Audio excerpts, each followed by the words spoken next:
Good morning on this Wednesday.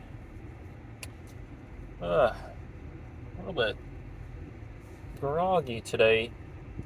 As I mentioned previously, doing the travel nursing here in Warner Robins, every once in a while I'll be uh, the charge nurse slash assistant nurse manager slash person that puts out fires. So that's basically what I've been doing Monday and Tuesday. Mondays are always crazy.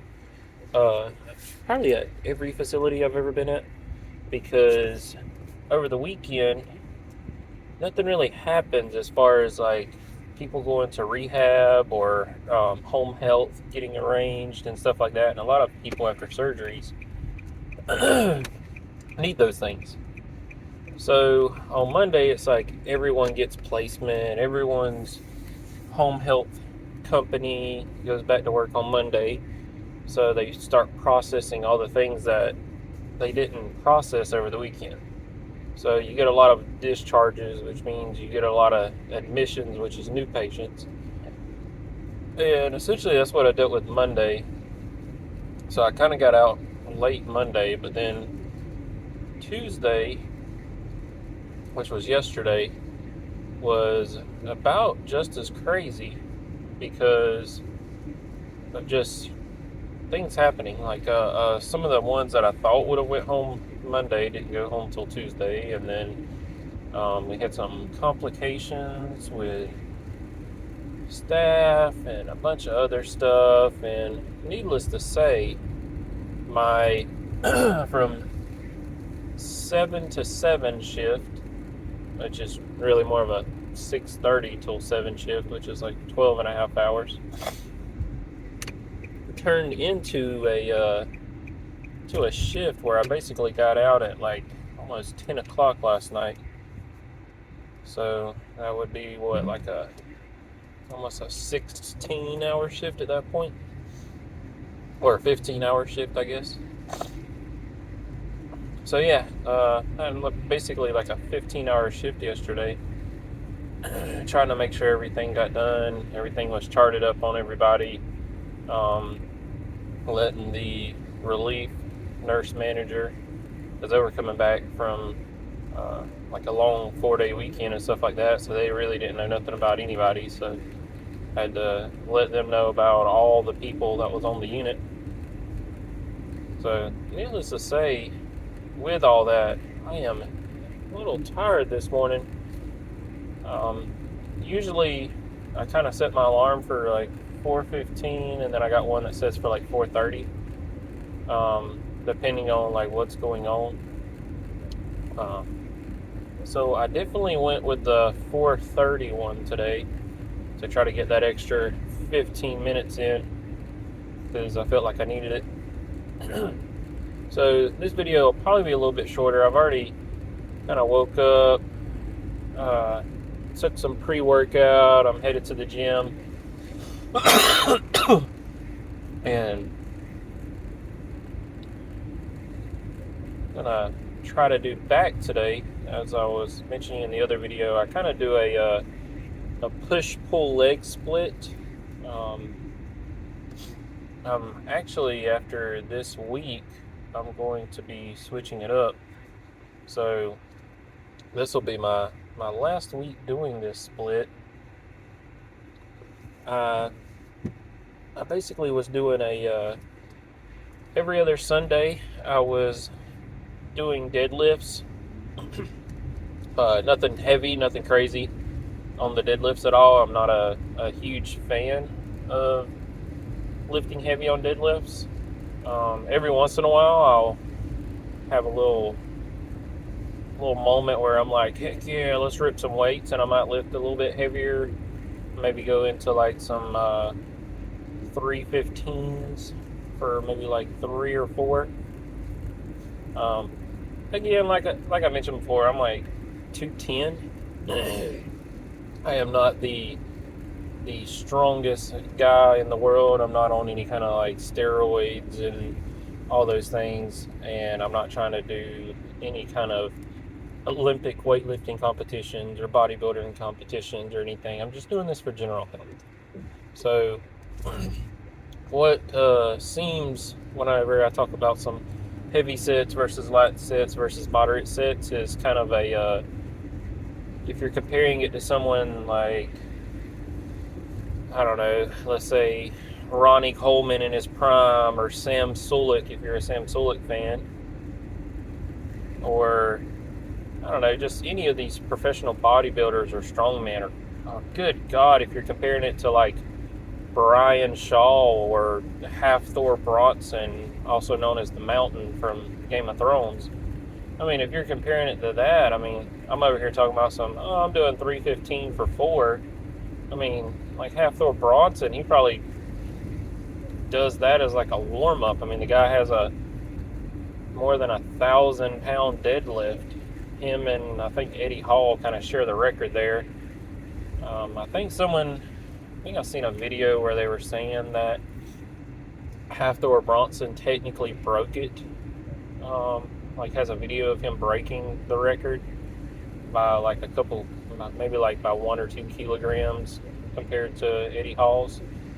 But it wasn't in competition, and there was some other stuff going around with it. Like, I guess Hafthor Bronson's crew was the ones that set it up, so there's some debate on the legitimacy. I'm in the ballpark of I believe he probably did lift it, because he doesn't seem like a guy that would lie about something like that.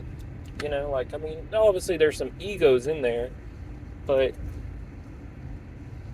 just seeing it, and those guys, I mean, that's their bread and butter. I mean, if he was exposed to be a liar in it, you know, it would ruin his incredibility, or his credibility, not incredibility, just his credibility as a strongman. I feel like if people find out that you're lying about the weights or using fake weights as a strongman, I mean, it just probably ruin your credibility moving forward, and I don't think it would be worth it for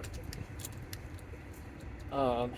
I mean, just to stick it to Eddie Hall, and then I feel like, you know, honestly, Hafthor Bronson probably really did lift it because he's like obsessed with being the best, and so is Brian Shaw. Brian Shaw is notorious for being very upset and a sore loser and doing whatever it takes to win. So I don't feel like those guys would technically lie about stuff. Usually the fake weights and things of that nature, it's usually more of an Instagram fitness model thing, I feel like, or maybe some bodybuilders. But I don't believe in it. I'm trying to be a kind of your realistic average guy, or maybe even below average, depending on who you're comparing me to. Because, for instance, yesterday I did dumbbell press, as I was mentioning, because yesterday was push, and you know, I warmed up with like the 30s, just nice slow control for 20. I did 2 sets of that to warm up, as I mentioned before, you know, trying to get the shoulders and everything warmed up. And then I think my heaviest set was, I think, 65 pounds for 15. No, I mean, well, I do 12 to 15, but I think I did 1 set of 15. But I mean, I was struggling. And then I kind of pyramid up with that. I did the 35s, or the 30s for a warm up, and then I did a 35 just for like a little touch warm up. So I did 2 sets of 30 pounds for 20 as warm ups, just getting the juices flowing. I did a 35 for 5 just because I felt like I needed a little bit more of a warm up. That 35 for 5, it was almost like a fly press, because I was trying to stretch that pec out a little bit. So I just kind of really, really slow 35 for 5, kind of just stretching into more of like a pec fly. And then when I got to the bottom, I would allow my elbows to drift back into the center line and then push straight up, because I can't really fly good with really good technique, 35 pounds, like with a strict chest fly. So that's a way to kind of set that up if you want to go heavy on that. By the way, if you're one of those people that likes to go heavy on chest flies, but you're struggling to get the weight back up out of the chest fly, is to basically press it to get it to the top, and then allow the eccentric overload, or as the weight is coming down, you're just controlling that descent to get a good stretch and a good pump. And then when you get to the bottom, you bring your elbow back in to your stomach, and then you push straight up and then go into the next one. It's called a press fly. I'm not going to act like I know who invented it or I invented it, because I definitely did not. I've seen it. I think it was a video I watched for entertainment purposes more so than anything, that Dr. Mike Israetel did on Lou Ferrigno, and I seen it and I was like, let me try that out, and I did, and I loved it as a warm up. I don't really use it as an actual workout. I just use it as a warm up to try to get everything stretched out a little bit. Obviously, I don't want to do any static stretching before workouts. Working in, with orthopedic surgeons and physical therapists and stuff like that, they'll tell you that the science has proven that static stretching before working out actually can increase your risk of injury rather than decrease it. You want to do basically kind of like range of motion exercises. So things like I do already, which is very lightweight, high repetitions, where you're not necessarily trying to get a pump, you're not trying to do anything except for get that range of motion, get the juices flowing, get a good stretch, but not a static stretch where you're holding it. You're just kind of going through that range of motion, maybe exaggerate it a little bit where you're getting a stretch in it also. And that's usually the best way to warm up. And you'll have certain things that you have to warm up more than others. For me, it is like my chest and shoulders, because I broke my collarbone when I was younger on this right side. So I have a little bit of an imbalance there, even though I did it as a teenager. I feel like maybe, I was young and dumb. So I don't think it probably healed properly way back in the day. So now I have a little bit of an imbalance there as far as mobility. Um, and I've done stretches, I've done all the things. It's just, I don't think it, maybe when it healed, it was shortened, and I don't know. I don't technically worry about it because it's not painful, and it's nothing that holds me back. It's just something I know exists. I mainly see it if I'm doing like dumbbell overhead press. I'll notice that my left side, when I'm at the full extent or full lockout of like a dumbbell press overhead, that my left arm will be slightly more out away from my head, so to speak, than my right arm. So my right arm will be like my shoulder, and all this will be like my delt will almost be like touching my ear, like at full lockout. But on the left side, it's like I have a little bit of a lockout there before the other one. So it's almost like that right side has more mobility on the upswing, but it has less mobility when I'm stretching backwards. So again, it doesn't hinder me or anything. It's just something I know I have there, and it's probably from when I broke my collarbone. There's the way it healed, or it's basically the tendons or muscles or whatever shifted positions. Not painful, so I don't worry about it. It is what it is. I mean, I'm 32 right now, and it happened when I was a teenager, and I mean, I've lived with it for like 15 years approximately, and I'm not dead yet, and it doesn't hurt, so I don't bother with it. I just have to warm up a little bit extra for it. For back, which is what I'm doing today, I don't really, pulls. I don't really have to warm up as much, I feel like. Generally, my warm up for this, because I do struggle to activate my rhomboids or my mid back. So, one thing that I do uh, like to warm up with, I know a lot of people like to warm up with pull ups. I don't struggle with lat engagement, and I feel pull ups, they do work the entire back, but it's predominantly a lat based exercise, and I do not struggle with lat engagement at all. In fact, my lats are probably my most dominant feature when I train back, just naturally.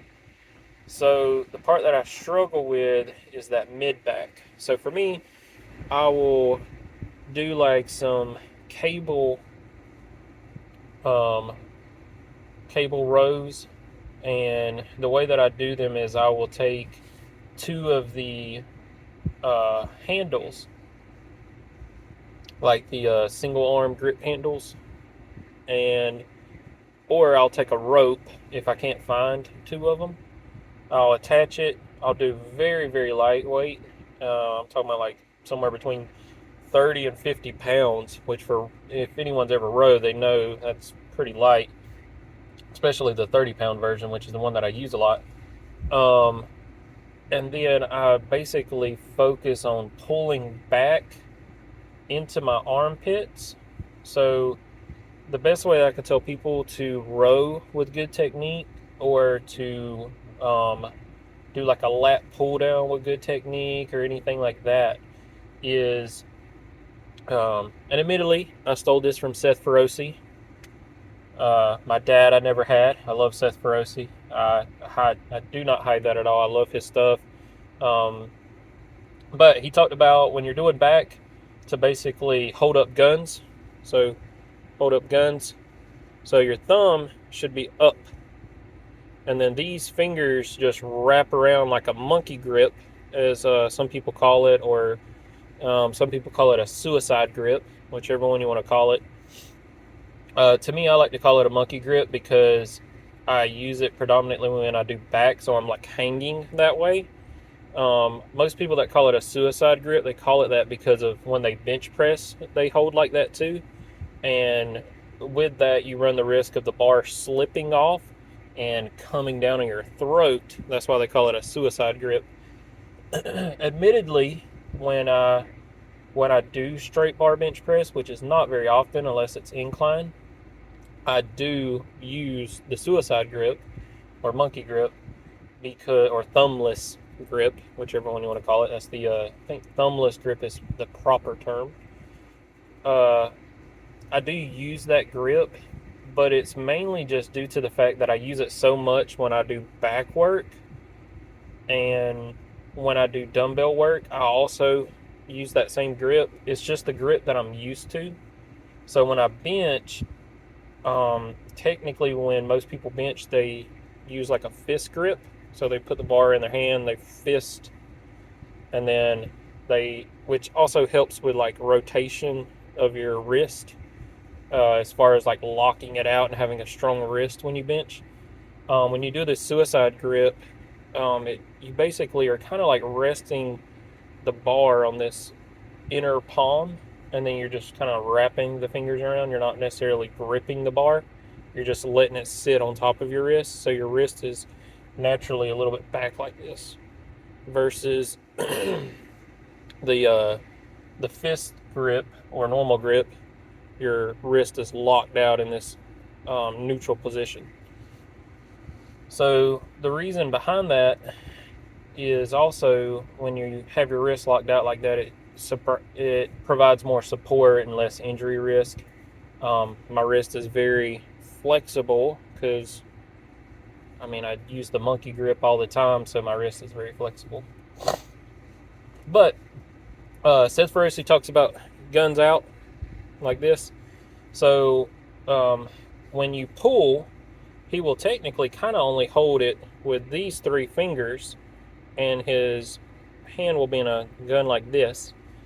And what he talks about doing is basically, as you pull your hand, I'm kind of reaching across, but obviously you wouldn't go across, you would go to the side that you're pulling to.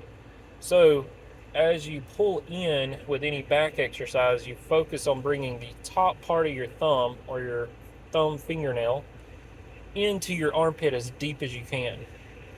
And then because you're not gripping the bar, you're not squeezing the bar when you do this, um, it kind of like takes some of that bicep activation out and it goes more into your back. Because, and you can do this next time you go to the gym or even at home, even if you if you're at home, just take a broom handle and do kind of like a bent over row and then do it without your thumb coming over. Do like a thumbless grip, like I'm talking about, or a monkey grip. Um, do it like that, and then do it with a very tight fist grip or normal grip. And you'll notice that when you do the tight fist grip or normal grip, you feel it a lot more in your bicep. Um, I say you could probably use a broom handle at home. It might not be enough weight, but that's kind of the theory behind it. Is when you use the shooter grip like that Seth Ferrucci talks about, um, it's just a good cue. And then it's like you don't want to just come into your chest, because a lot of people, myself included, like my chest is here, for instance. Like, so if I was coming to my chest, I'd hit here. But if I'm digging into my armpits, you're talking about a whole extra, like, inch and a half there, here to here, of range of motion. And when I do that, it's just the back activation. Doing that is amazing. So I'll take like 30 pounds, get two of the handles, or get two of the uh, ropes, or just get a single rope that's really long. Whatever I need to do, whatever I can find. I'll take like 30 pounds, maybe 50. So I'll probably warm up with like 30 for 20, 50 for 10, 15, and then I'll go into my working sets. Um, Admittedly, I like to start with that exercise because, again, that's the area that I struggle with, and a lot of science has proven that you should start with the area that you're struggling with or the area that you want to focus on the most. You should start there because that's when you're the freshest. That's when your muscles are the most acclimated and everything. And I know a lot of people, for instance, like struggle with calves, but they don't put calves at the beginning of their workout. So it's like if you're trying to build up your calves, you should probably do that at the very beginning. Don't just tack it on at the end after you're already drained and fatigued from squatting and deadlifting and leg pressing and everything else. Like, it should be at the beginning if that's the area you're trying to fix. Um, so for me, I'm trying to fix my mid back where my rhomboids and everything are around my spine of my upper back. So for me, it's like, okay, I'm going to hit that first. And then after that, I usually either do pull ups or lat pull downs. Um, Back in the day when I was in the Army, when I joined the Army out of high school, I was 135. By the time I graduated out of basic and AIT, I was probably like 165. And then by the time I got out of the Army, I was probably about like, again, 170, 165, somewhere around there. So the entire 4 years there, and even in high school, I was always very small, which meant, I had six-pack abs year round, but I was tiny, you know. It wasn't until, sorry, I saw a corner. I thought they were about to wreck over there. It wasn't until I got out of the Army, started working out in the gym, because I really didn't work out in the gym until after I got out of the Army. Admittedly, before that, it was a lot of just calisthenics. So, I used to be able to knock out pull-ups like it wasn't nothing, but I also only weighed like 155, 165 pounds. Now, when I first started back doing this, I was 238, almost 240. Life hit me with a ton of bricks, and a lot of the things I was getting away with as a teenager, I wasn't able to get away with.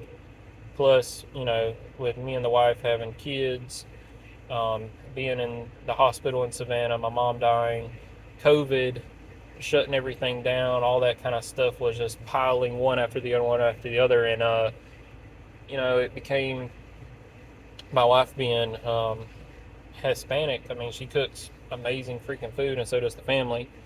So had really great food. Couldn't go to the gym.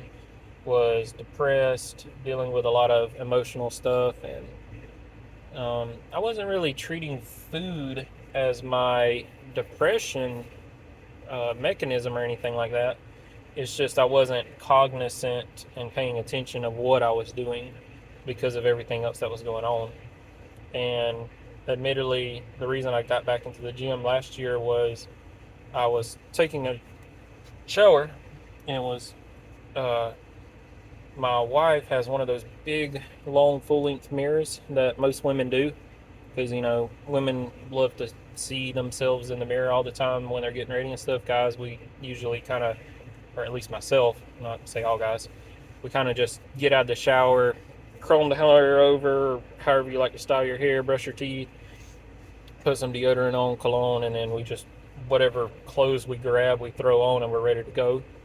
That's why, women, they like to do their makeup, their hair, and all the things. And then they try on about 6 different outfits to figure out how it works. Or at least my wife does. I mean, she's an esthetician, so she's like a perfectionist on her makeup. But she's got one of those full-length mirrors for all that. And I remember I had a towel wrapped around me, and as I was walking through the house to go to our room to grab my clothes, I think I bent over to, I think maybe pick up some shoes that I was thinking about wearing that day or something. And as I bent over to pick up whatever I was picking up, I want to say shoes, the towel just fell. And it fell kind of like in front of the mirror, and I could kind of see out of my peripheral. I was like, holy crap, is that me? So I turned my head and I look, and I'm like, oh my gosh, like, what happened? Like I said, from age probably 16, entire time I was in the Army, and for about a year getting out of the Army, I mean, I had 6-pack abs year round. Now I'm over here with a keg in the closet. Like, I'm talking about just look like a beer belly, and I don't even really drink beer or nothing. And I just completely let myself go. I just looked like the freaking Marshmallow Man off of Ghostbusters. Like, it just looked like a hogwash of bull crap, because I hadn't been taking care of myself. So I was like, all right, this has got to change. I got to start taking care of myself. So that's what I did. I got back into the gym. Admittedly, the first year made really good progress on the weight loss, because that was all I was focusing on in the beginning. I cleaned up the diet by basically just not eating fast food. So if it had a drive-through window, I didn't go there. That was literally my diet plan. And I just got back into the gym trying to make it a routine to show up in the beginning for about the first 3 to 4 months. It wasn't really tracking anything. I was just trying to get back into getting into the gym, coming up with a schedule with what I was doing. At that time, I was working night shift.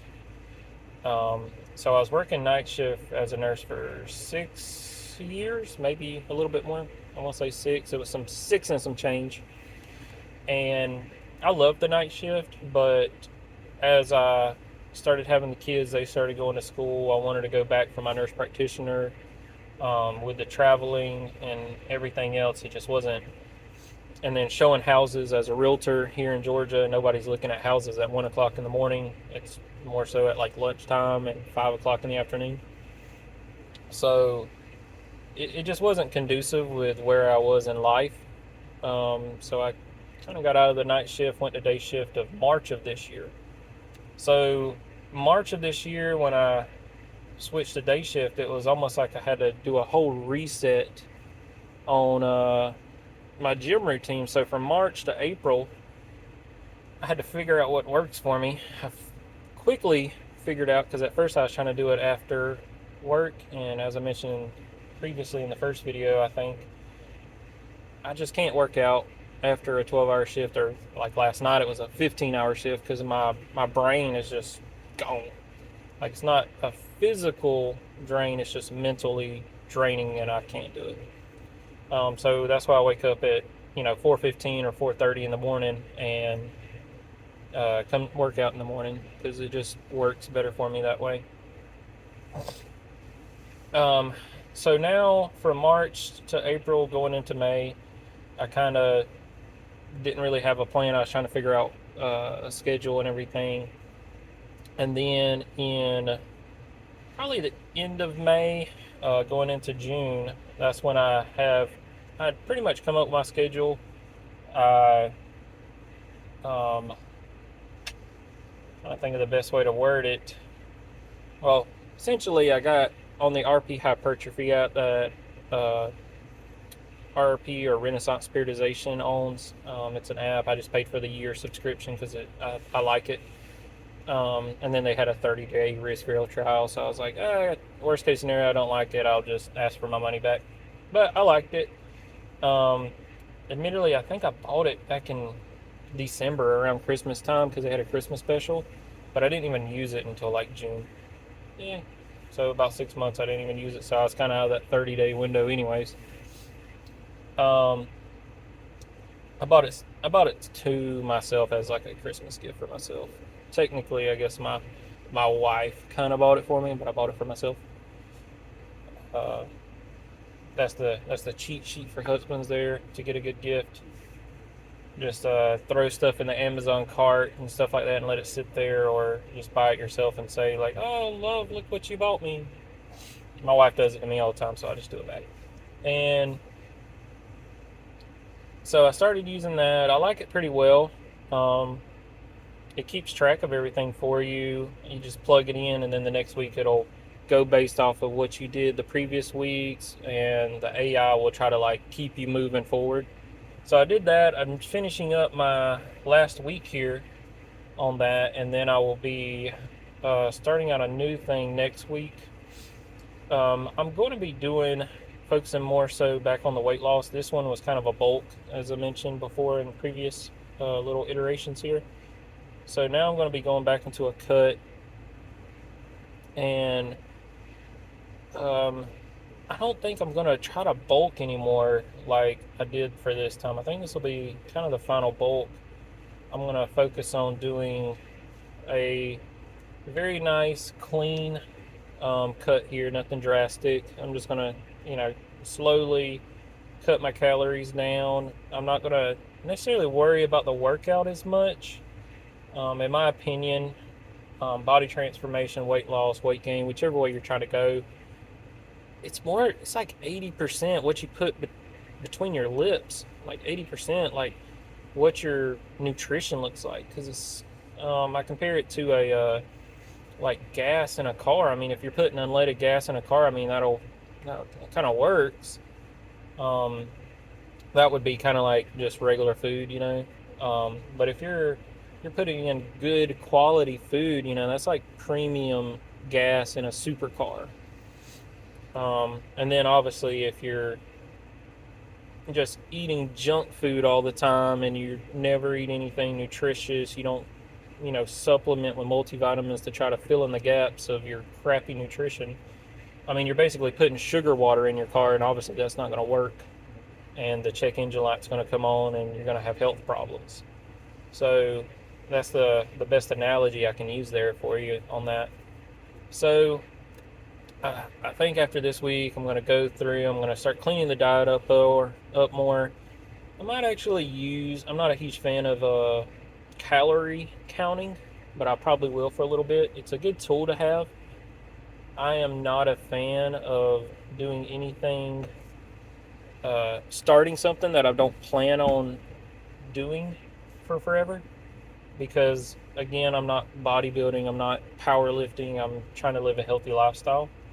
So the scope that I'm looking at is what changes can I make to better myself for life. So if I look at a diet, which I don't want to do a diet, I want to do nutrition, because again, this is a lifelong thing, not a short term. Diets are short term. That's why most diets fail, is they work as soon as you get off of it, or it comes to an end, they revert back to their old habits, and then they do like this roller coaster of weight loss, weight gain, weight gain, which puts a lot of stress on the body. And admittedly, stress on the body is the reason that we have so much diseases um, in this country or in general, is just stress on the body. That stress can come from weight gain, weight loss. It can come from cancer, sickness, infections. But when you have stress on the body, it puts you more at risk for other infections, other diseases. And to me, I feel like just my life in general, I feel like when I age the most, so to speak, and when I look the worst, or just anything, is usually when I'm in like those high stress times, and then that's what I feel like puts the wear and tear on me the most. So I don't want to stress my body out by doing this roller coaster of bulk cut, bulk cut, bulk cut. I think this will be the final like cut that I do, and then after that, it's just going to be maintaining slash main gaining. So I'll try to get down below 200. I think what I want to do is I want to get to about 190. Again, it's not going to be like a mini cut. It's going to be a pretty lengthy cut where I'm just slowly honing in the nutrition, slowly dialing back the calories. I'll do a little bit of calorie tracking in the beginning just to see where I'm at and where I need to be. So, and then after I kind of get that somewhat dialed in, like, oh, okay, I know if I eat these things, I'm like kind of like at that 2100 calorie mark. So as long as I'm eating this way, I'm pretty close. So once I get to that point and figure out what that is for me, I'll probably just do away with the calorie count and be like, okay, I know this is roughly what I need to either stay where I'm at or continue on. And I think that's a good approach because I'll be honest, I'm never going to be one of those people that counts calories my entire life. So I feel like I look at it as a scope of, well, what is something that I can implement now that I can do for the next 10 years? And if it's something that I can't do for the next 10 years, then I'm like, I'm not even going to start it as part of my lifestyle.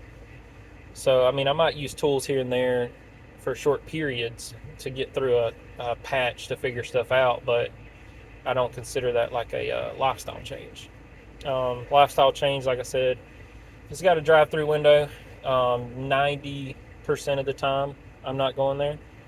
Every once in a while, I'll still have my little 10% cheat days or cheat meals or whatever where I treat myself.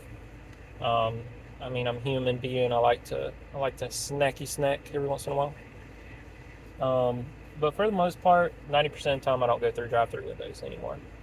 I love Cercheros, I love Tex-Mex, and then I get like the burrito bowls with like grilled chicken and stuff like that. I love that stuff, and it's better for you than freaking 3 double Whoppers with fries. I'm not saying it's the healthiest thing in the world, but when you compare it to McDonald's, I mean, Cercheros is pretty awesome. And then same thing with Cokes. Like I used to be real big on Coke. I don't really drink Coca-Colas anymore, other than like the Coke Zeros, which has less calories. You'll read, oh, they're not good for you either. But health is a comparison. It's not a perfection thing. It's comparing. So if you're comparing a regular Coke to a 0-calorie Coke and you're overweight, the 0-calorie Coke is better because it's less calories and you need to lose weight, and every 3,500 calories is roughly 1 pound.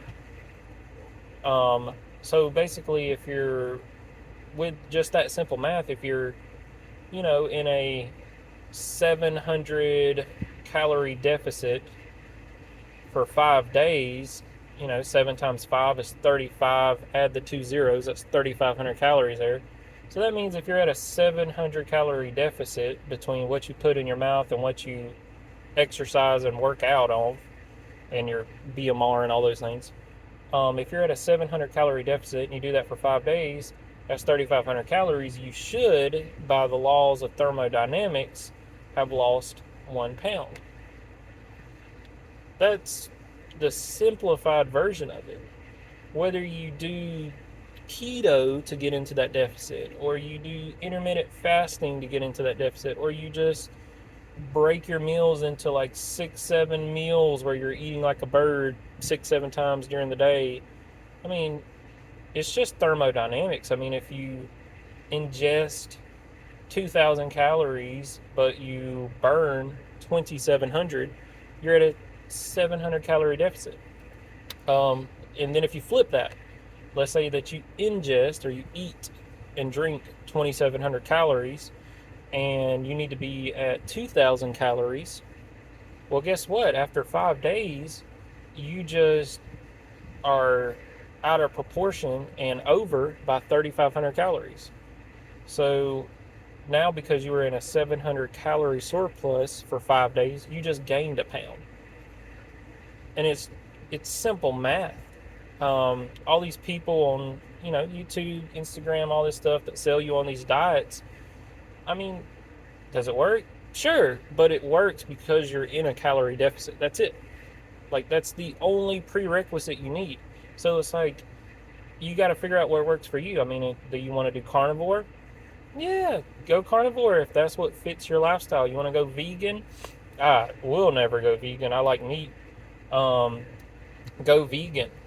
And there's some health benefits and stuff of going vegan, yada, yada, yada. There's some, indifferences.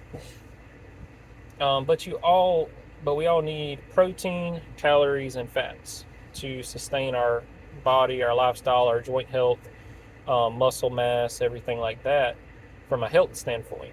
So for me, it's like I believe in incorporating all of them. But yeah, healthy lifestyle is what I'm going for. I'm not trying to do any competitions. So for me, I'm looking at what can I do long term, make sure I'm staying on track and knocking it out. But made this video a little bit, actually a lot longer than I wanted to. So I want to get out of here, go into Crunch Fitness. As I said, I go to Crunch, get my workout in, take a shower, brush teeth, do the hair, get ready for work, and then this will be my third day up here in Warner Robins. So that'll finish out my 312s. So when I get off tonight, I'll be headed home. It's like a 2-hour drive home. I'll probably get me like a little coffee on my way out the door and, drive home. I'll get home probably at like 11 o'clock tonight, somewhere around there, depending on how the day goes. So somewhere around 11 o'clock tonight, I'll get home. Thursday, I might post something.